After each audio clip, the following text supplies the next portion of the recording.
Muy buenas noches, ¿cómo están amigos, hermanos? Un poquito, unos minutitos, sabrán disculpar. Siempre empezamos a las 8. Bueno, contento, siempre, como siempre, en el gozo del Señor y contento de llegar hasta ustedes a través de esta vía de internet que está siendo de gran bendición para el mundo entero. Esta palabra que estamos dando es una palabra buena, saludable, es una palabra no de fanatismo, sino de razonamiento, de entendimiento y sobre todo de espiritualidad. Quiero hablar un tema que va a ser bastante, para analizarlo bien. Se encuentra en el capítulo 2 de Primera de Timoteo, en el versículo 11 y 12. Dice la palabra del Señor: la mujer aprende en silencio con toda sujeción, porque no permito a la mujer enseñar ni ejercer dominio sobre el hombre, sino estar en silencio. ¡Wow! Ese Pablito que escribió esta carta, me imagino que se ganó la enemistad de todas las mujeres de ese tiempo. Gloria a Dios. Porque decir eso, no que la mujer guarde silencio, como dice acá, no. Porque no permito, dice, a la mujer enseñar y ejercer dominio sobre el hombre, sino estar en silencio. ¿Qué dicen las mujeres? Está loco, ¿qué le pasa? No quiero estar, gracias a Dios que estamos por internet. Bueno, alguien una vez, un gran hombre de Dios, dijo en una oportunidad: texto sin contexto es pretexto. Siempre cuando encontramos un versículo complicado en las Sagradas Escrituras, poquito que está difícil de entender, tenemos que ir al contexto, tenemos que analizar de qué cosa está hablando, por qué está hablando así San Pablo, a qué se refiere. Se refiere a que a la mujer no debe de hablar, la mujer debe guardar silencio, no debe tener voz de voto, no puede hacer una pregunta, que en las iglesias las mujeres tienen que, y eso es imposible y las mujeres lo saben. Entonces, ¿qué es lo que realmente Pablo está diciendo? Bueno, antes de llegar a esto, déjenme primero hacer alusión que las épocas, amados hermanos, en que se escribió la Biblia, en que se escribieron los evangelios, las epístolas, e incluso el Antiguo Testamento, ¿no? Desde el Génesis hasta Malaquías y bueno, todo el Nuevo Testamento, toda la Biblia. Las épocas que se escribió fueron épocas donde había mucha esclavitud. Había esclavitud en los hombres, había esclavitud también en las mujeres. Familias enteras eran esclavas. La esclavitud era permitido. Era algo que no lo veían como algo malo, sino como algo incluso bueno. Porque el patrón, el jefe, el dueño de las personas, alimentaba, los hacía trabajar, pero los alimentaba, les pagaba, etc. Eran sus esclavos. Los esclavos no tenían ninguna oportunidad de nada, ni opción de nada. Hombres y mujeres y niños eran esclavos. Familias completas. Y todo eso se permitía. Algunos preguntan y dicen: ¿por qué Dios permitía la esclavitud? ¿Por qué Dios permitía la discriminación de esa manera? No está diciendo de que Dios lo hacía, sino que ¿por qué Dios lo permitía? Igual las mujeres, antes de dar respuesta a eso, las mujeres antiguamente no tenían voz ni voto en nada. Las mujeres eran vistas como una persona inferior a los hombres. Y eso estaba establecido en todas las culturas de esas épocas antiguas. Las mujeres vivían confinadas a una sujeción acérrima al marido y a los hombres. O sea, ninguna mujer podía faltar el respeto a un hombre, porque inmediatamente era condenada. Es más, en un careo, o ante un juez o ante las personas que tenían influencia o autoridad, cuando se enfrentaban un hombre y una mujer sobre algún tema, la voz del hombre prevalecía sobre la mujer. Es decir, más credibilidad le daban al hombre que a la mujer. Por eso es que el hombre era el único personaje en la historia antigua que podía tener varias mujeres. Sin embargo, la mujer no podía tener varios maridos o varios esposos. El hombre sí. El hombre podía tener un harén de mujeres y no había ningún problema, siempre y cuando estas mujeres fueran solteras. Si eran solteras, no había problema. La ley no lo condenaba. Pero si eran casadas, sí, había adulterio y eso tenía pena de muerte. Así que el hombre podía tener su esposa y aparte de su esposa, tener todas las mujeres que quisiera y que pudiera mantener. Porque tenía que tener también solvencia para mantener a sus mujeres por igual, por igual. No podía darle a una más que a la otra, a todas por igual. Entonces, los tiempos en esas épocas eran así. Algunos hombres dirán, ¿cómo no vuelven esos tiempos? Bien dice el dicho, todo tiempo pasado fue mejor. Gloria a Dios. Entonces, la realidad era esa, ¿no? Imperaba la autoridad del hombre. Eso imperaba y eso estaba arraigado en la cultura de tal manera que la mujer no se sentía ofendida por eso, porque era parte, así nacían bajo esa cultura, bajo esa influencia y lo veían normal. O sea, no había problema con eso. Son las mujeres de este tiempo las que tienen otra manera de pensar, porque ya tenemos otra época, otra cultura, hay otras leyes, hay otras formas, y el mundo ha cambiado totalmente, ¿no? Y se ha reivindicado a la mujer a un puesto igual al del hombre, ¿no? Hay una igualdad ahora, igualdad de derechos. Y claro, contemplar la escritura, la Biblia, con las culturas de esas épocas y contemplarlas a la época de hoy, pues esto, lo que dice la Biblia sonaría ridículo, ¿no? O suena ridículo. Decir un apóstol, la mujer calla en la congregación, no le permito a la mujer ejercer ni tener dominio sobre el hombre, ni enseñarle al hombre, ¿no? Si quiere aprender algo, vayan a sus casas y pregúntenle a sus maridos.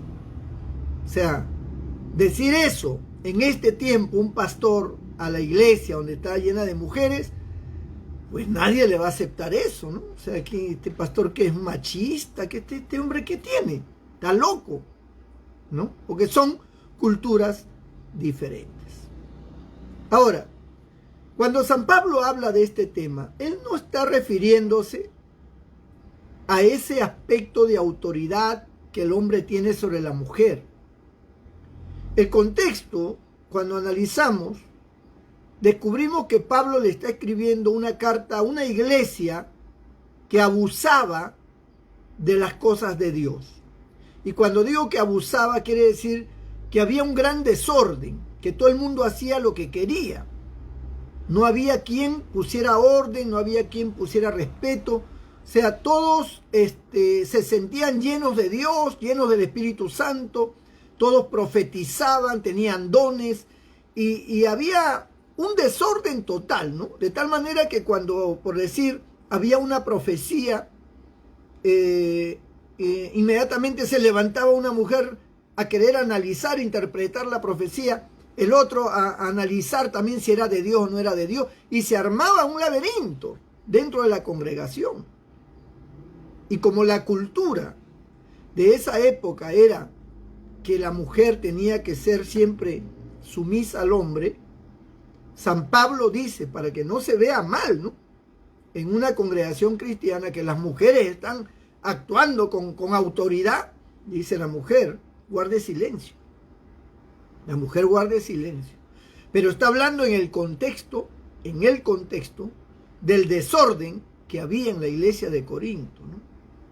No está diciéndole que la mujer no tenía alguna injerencia o que no podía preguntar, sino que por una cuestión de orden, ordena que la mujer guarde silencio. Y porque la cultura de esa época prácticamente obedecía a que se hiciera eso, que las mujeres no mostraran autoridad, porque culturalmente eso estaba prohibido, o sea, eso no se daba.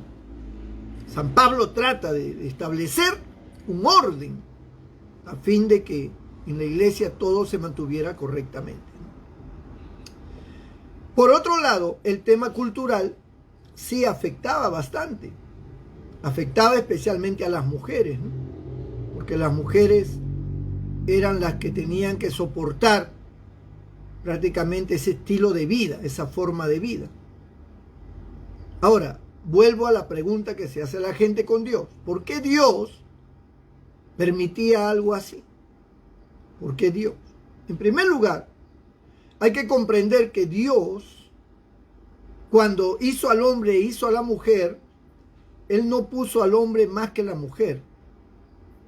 Él no estableció una ley de dominio, de autoridad entre el hombre y la mujer, sino que Dios estableció el amor.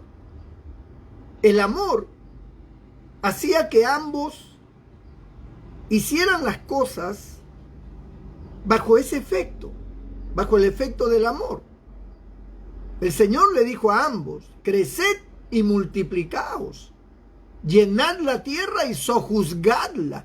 ¿A quién se lo está diciendo? A los dos, al hombre y a la mujer. Creced, multiplicaos, llenad la tierra y sojuzgadla. Enseñoreaos, en plural, enseñoreaos sobre los peces del mar, las aves de los cielos y todo animal que se mueve y se arrastra sobre la tierra. O sea, Dios le está dando facultades de autoridad a ambos, y ambos con gozo y alegría, porque eran, vaya, los padres de la tierra, eran la creación perfecta de Dios, y quienes tenían autoridad sobre todas las naturalezas que había en el universo terrenal. Entonces ellos se sentían felices y contentos. ¿Qué es lo que trajo luego el problema? ¿Por qué se estableció la autoridad en el hombre al principio, cuando la mujer peca? Por eso es que San Pablo hace alusión a eso. En los versículos que preceden, dice: porque Adán fue formado primero, después Eva. Y Adán no fue engañado, sino que la mujer, siendo engañada, incurrió en transgresión. Pero se salvará engendrando hijos si permaneciera en fe, amor, santificación con modestia. San Pablo está haciendo ver de que el tema de que la mujer tenía que guardar silencio y había una sujeción cultural ante el hombre, se debía a que en un inicio, cuando las cosas no eran así, sino que ambos tenían la misma autoridad, en un inicio la mujer pecó. Ella pecó primero, dice. Y ella fue la que engañó a Adán, porque, miren, analicemos. Satanás se mete en la serpiente para engañar a Eva y logra engañarla. Pero cuando Satanás quiere engañar a Adán, ya no usa la serpiente, ahora usa a Eva. Eva, utilizando sus atributos como mujer, como compañera de Adán, lo convenció. Lo convenció. Por eso es que cuando Dios envía el juicio, le dice a Adán, por cuanto obedeciste a la voz de tu mujer. No quiere decir de que la voz de la mujer no tuviera valor o no tuviera autoridad, sino en cuanto obedecer a algo malo, por cuanto obedeciste a la voz de tu mujer. Es como que una mujer en este tiempo obedezca al esposo para algo malo. Es lo mismo, Dios le diría, por cuanto obedeciste a la voz de tu esposo. Pero tú no dices que él es la cabeza, que él es la autoridad. Sí, pero para las cosas buenas, no para las malas. Para las malas, por cuanto obedeciste a la voz de tu marido, entonces serás castigado, ¿no? En ese sentido, Dios se dirigió, por cuanto obedeciste a la voz de tu mujer. O sea, ¿por qué tú obedeciste a lo malo? A lo malo no se le obedece a ninguna voz, no importa quién sea. Cuando es malo no se obedece.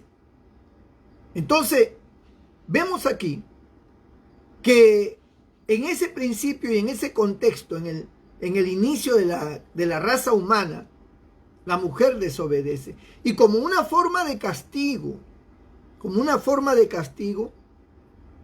el Señor establece la autoridad en el hombre para castigar a Eva, ¿no? Como dice acá en Génesis capítulo 3, ¿no? Donde vienen los juicios, ¿no? Entonces, dice acá en el versículo 16 del capítulo 3 de Génesis, a la mujer dijo, multiplicaré en gran manera los dolores en tus preñeces. Con dolor parirás los hijos. Ese fue una forma de castigo. Y dice, y tu deseo, y acá viene, ¿no? Y tu deseo será para tu marido, y él se enseñoreará de ti. Ese fue un castigo. Fue un juicio. Un castigo que vino sobre la mujer. Entonces, Dios ya sabe lo que va a pasar en el futuro. Ya Dios sabe que el pecado va a traer como consecuencia esclavitud, dominio, conquista, muerte, va a traer autoridad, va a generar discriminación. Todo eso trae el pecado. Y el pecado trajo que los hombres de esa época tomaran autoridad sobre las mujeres. Y se cumplió lo que el Señor le dice, lo que Dios le dice a Eva, y tu deseo será para tu marido y él se enseñoreará de ti. No era esa la voluntad de Dios, pero eso vino como consecuencia del pecado. Es como cuando Dios le dice a Adán, espinos y cardos te producirá la tierra, porque la tierra fue maldecida y como consecuencia de la maldición produjo espinos y cardos. No era esa la voluntad de Dios. La voluntad de Dios es que la tierra fuera un paraíso, pero el pecado trajo esa consecuencia. Con el sudor de tu frente comerás el pan todos los días de tu vida. O sea, con sacrificio, con mucho trabajo, comerás el pan. Con el sudor de tu frente, haciendo alusión del sacrificio, del esfuerzo que va a hacer el hombre. Pues solamente las personas que hacen esfuerzo y trabajan duro sudan, ¿verdad? Entonces, con el sudor de tu frente comerás el pan. ¿Era esa la voluntad de Dios? Que el hombre sufriera espinos y cardos, que se hinque, que se corte, que se chanque, que sude, que trabaje como un esclavo. No era esa la voluntad de Dios. Pero eso vino como consecuencia del pecado. Ahora, eso se generalizó y de generación en generación se fue transmitiendo y se hicieron reinos y cada reino estableció esa forma que Dios ya se la había dicho a Eva. Él se enseñoreará de ti. Y todos los hombres se enseñoreaban de las mujeres. Todos los hombres en la antigüedad era así, hermano. Era así. Hasta el día de hoy es así. ¿Cuántos feminicidios? ¿Cuántas mujeres golpeadas? ¿Cuántos hombres que abandonan a las mujeres y se van con otras? Las hacen sufrir. ¿Cuántas mujeres que están prácticamente subyugadas? La mujer puede decir, no, que las mujeres, que esto, que no creo en los hombres. Sí, Tú puedes decir todo eso, pero la gran verdad es que los hombres te hacen daño. La gran verdad es que los hombres te engañan. La gran verdad es que los hombres te usan y luego se van con otra. Esa es la gran verdad. Y estoy hablando ahora de estos tiempos, de estos tiempos. ¿No es eso lo que dice la Biblia? Que el hombre se enseñorea de la mujer. Se enseñorea. Los índices y las estadísticas de madres solteras son cada vez más altos. Son cada vez más altos. Hay cantidad de madres solteras. La mujer dice, no, yo me busco otro. Un clavo saca otro clavo. Y me busco otro y se acabó. Y no lo amo más y lo olvido. Pero ese otro que te toca, posiblemente te salga igual o peor que el otro. Igual se enseñorea de ti. Igual también te hace sufrir. Por eso hay mujeres que dicen, yo no creo en los hombres, dice, porque todos son iguales. ¿No? Pero ese es el cumplimiento a la vida pecaminosa. La vida pecaminosa trae esa consecuencia. Y quiero que lo sepan todas las mujeres y que lo sepan también todos los hombres. La vida pecaminosa trae esas consecuencias. Esas son consecuencias. Esa no es la voluntad de Dios. No es que Dios ha establecido al hombre más y a la mujer menos. No. Es la consecuencia del pecado. La maldad de los hombres, la maldad de las mujeres. Lo que genera toda esta situación.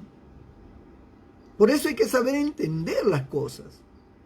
No se trata aquí, porque yo he escuchado pastores, incluso desde el púlpito, establecer, hermano, a la iglesia aquí, los hombres son los que mandan.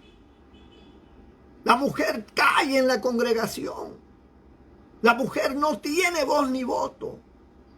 El hombre es la cabeza del hogar. ¿Por qué estableció Dios la cabeza del hogar? Porque esa era la consecuencia, pues. Estableció las consecuencias.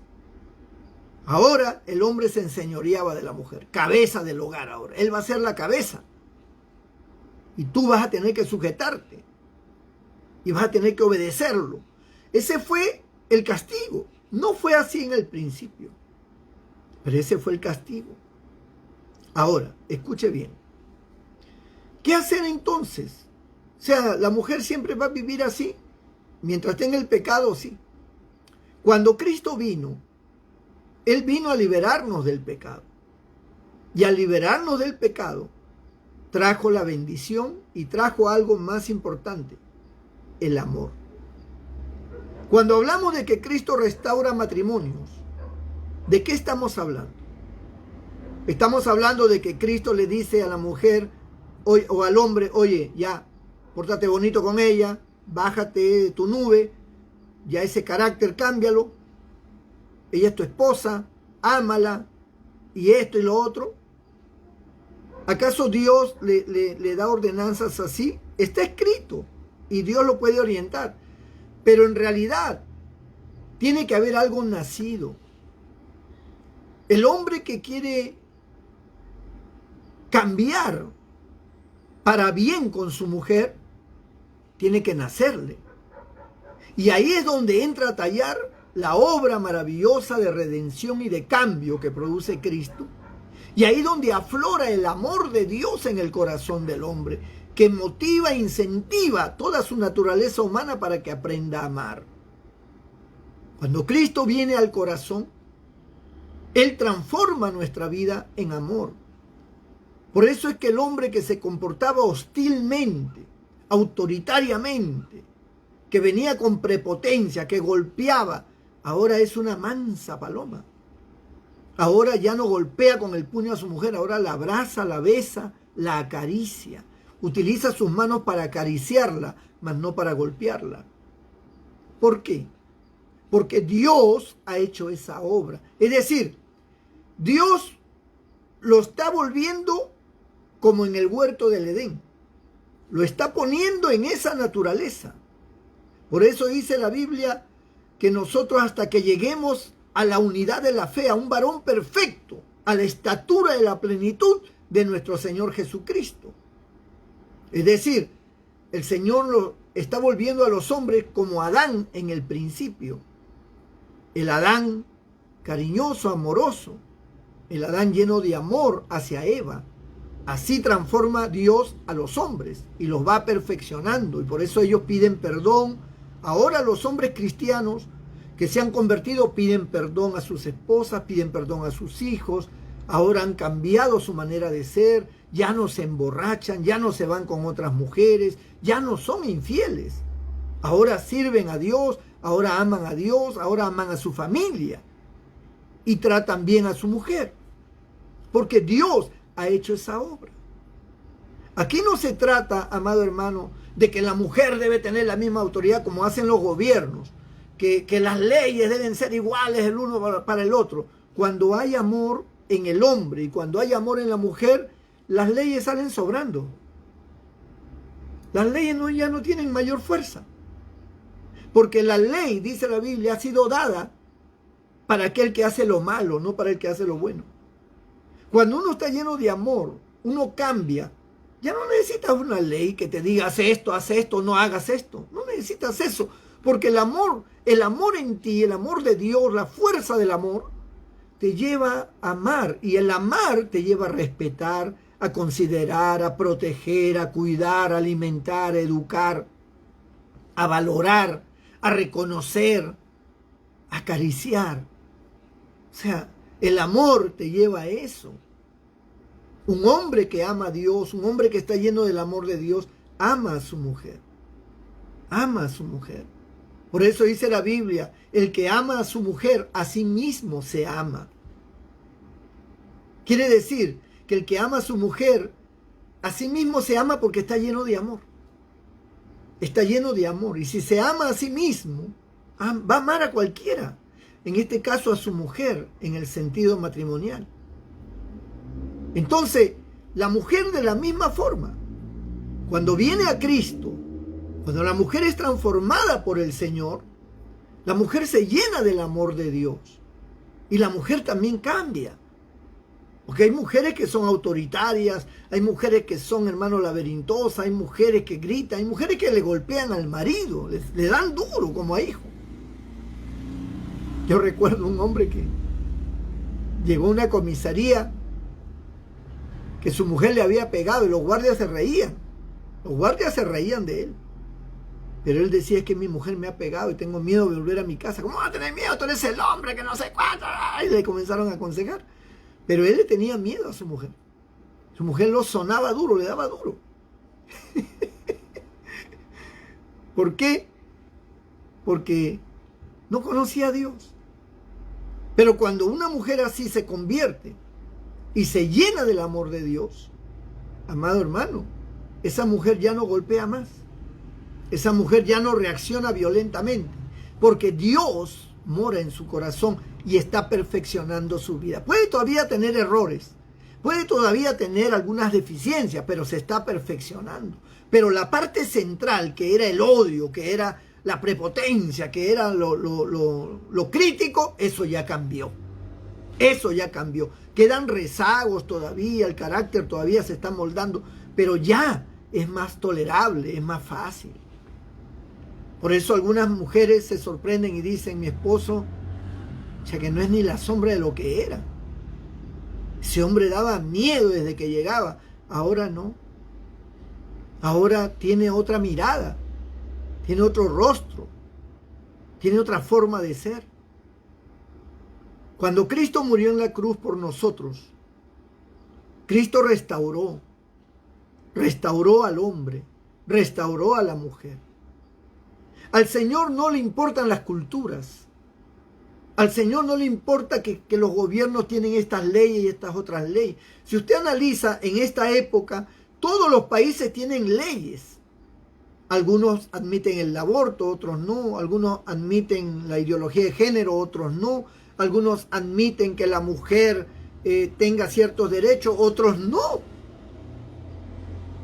El Señor, nuestro Dios, no va a estar peleándose con los gobiernos, ni va a estar entrando en cambiar las constituciones y en cambiar las leyes de los países. El Señor no tiene tiempo para esas cosas, ni lo va a hacer. ¿Qué es lo que hace entonces Dios? cambia a las personas. Dios cambia a las personas. No cambia gobiernos, no cambia leyes, cambia personas. Y cuando el Señor cambia personas, no hay varón ni mujer, no hay bárbaro ni escita, no hay esclavo ni libre, todos son iguales. Para Dios todos son iguales. Cuando Dios cambia a un hombre, cuando Dios cambia a una mujer, el amor los hace estar unidos. No necesitan leyes del gobierno. Aun cuando las leyes les prohíban, ellos por amor se van a proteger, se van a cuidar, se van a amar hasta que la muerte los separe. Así es.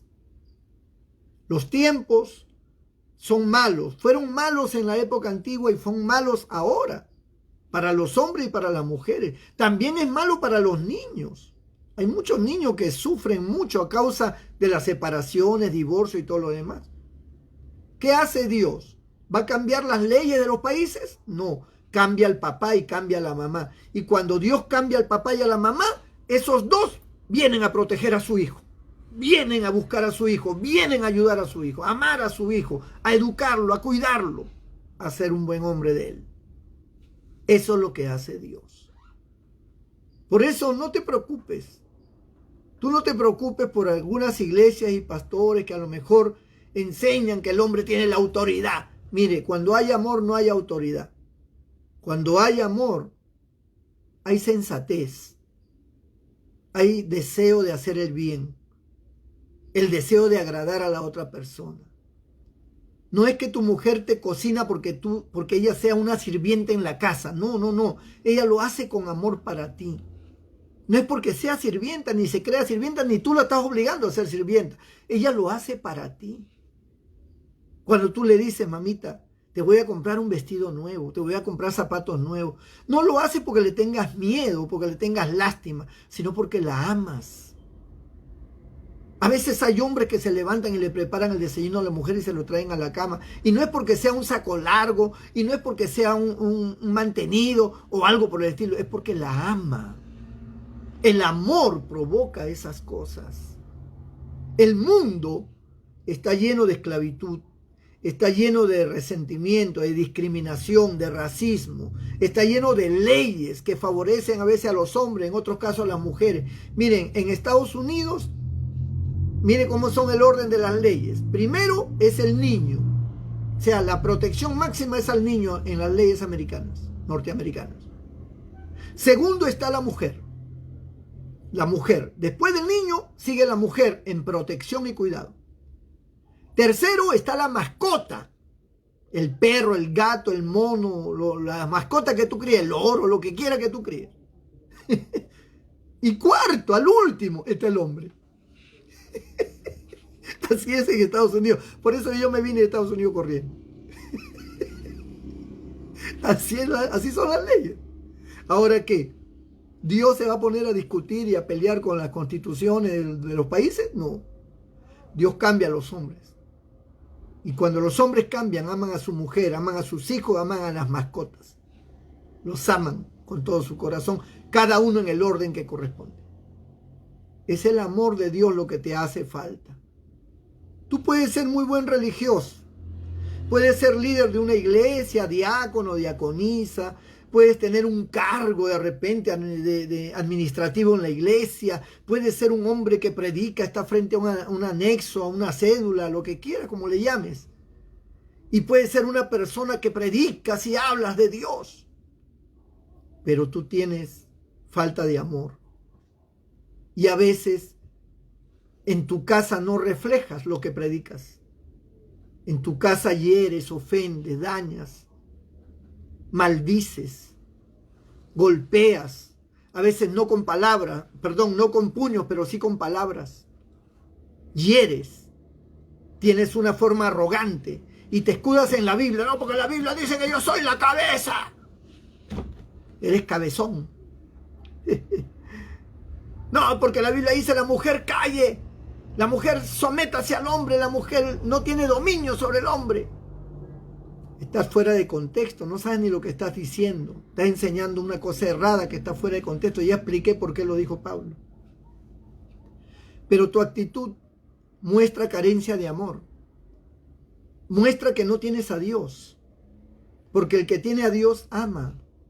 Porque si tú no amas a tu hermano a quien ves, ¿cómo podrás amar a Dios a quien no ves? Dice la Biblia. Es el amor lo que trae la igualdad. Es el amor lo que hace que las personas cedan. Es el amor lo que hace que las personas digan, está bien, no hay problema. Tú quieres eso ya. No estoy de acuerdo, pero ¿sabes qué? No hay problema. Yo te amo. Te voy a dar el gusto. Y le das el gusto. Y si fracasa, no le recriminas. Simplemente ya no te preocupes. Vamos a buscar una salida. Ese es el amor. El amor es algo maravilloso, es algo benigno. El amor no se irrita, no es jactancioso. El amor no se envanece, no guarda rencor. Todo lo sufre, todo lo cree, todo lo soporta. El amor nunca deja de ser, dice. Eso es lo que te hace falta. Y el único que te puede dar ese amor en tu corazón es Cristo. Entrégale tu vida a Cristo. Déjame orar por ti. Padre, en este momento te pido por todas las vidas que están en sintonía, que han escuchado esta palabra.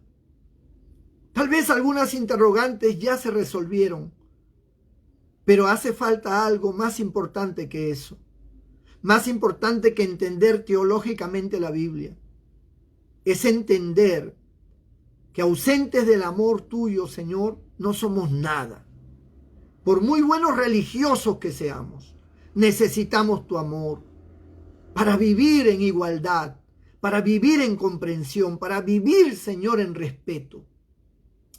Toma el corazón de cada vida, Señor, en este momento. Sana sus corazones, llénalos del amor tuyo, Padre. Que tu Espíritu Santo venga sobre cada uno, Señor, porque tu palabra dice que tu amor ha sido derramado en los corazones por medio de tu Espíritu Santo. Tócalos, Señor, cámbialos, transfórmalos y sálvalos. Y si alguno está enfermo, toca su cuerpo enfermo y sánalo, Señor. En el nombre de Cristo. Amén y amén. Dios te bendiga, mi hermano, mi amigo. Nos vemos mañana, Dios mediante, a esta misma hora. Dios te guarde.